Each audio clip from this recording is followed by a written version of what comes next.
Good morning mga kadogo, mga kamingning, Mr. Dogo Style TV, okay? Ngayon paligo ako ng aking mga aso. Ito si Kobe kasi nakapasok. So ang nangyari, inihiyan pa yung carpet, naglaba pa ako ng carpet.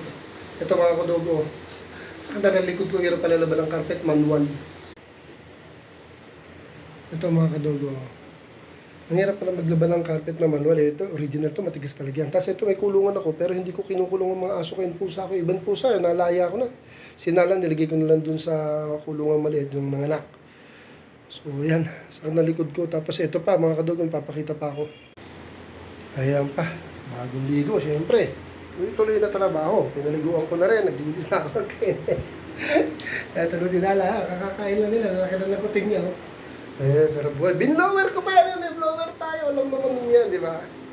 Kamagi, ito mamaya ititrim ko na to. Medyo si Lola si senior citizen, medyo tumataba. Kala nyo, big. Taba, lakas kumain na, lahat ng tira nila, kinakain nila. Tibay ng asong to.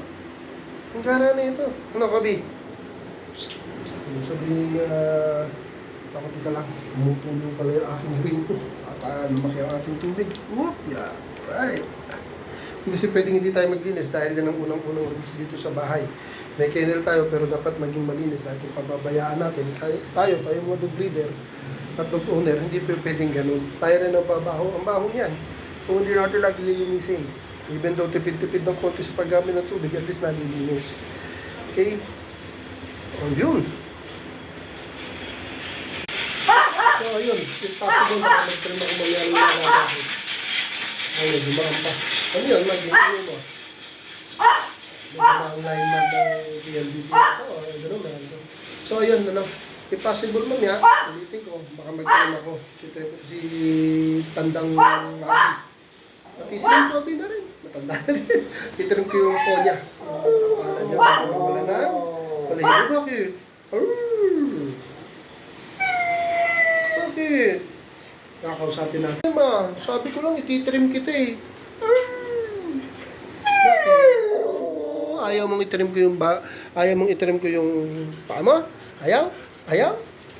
Ayaw mong lilinisin ko yung paa mo? Uy, ayaw mong lilinisin ko yung paa mo?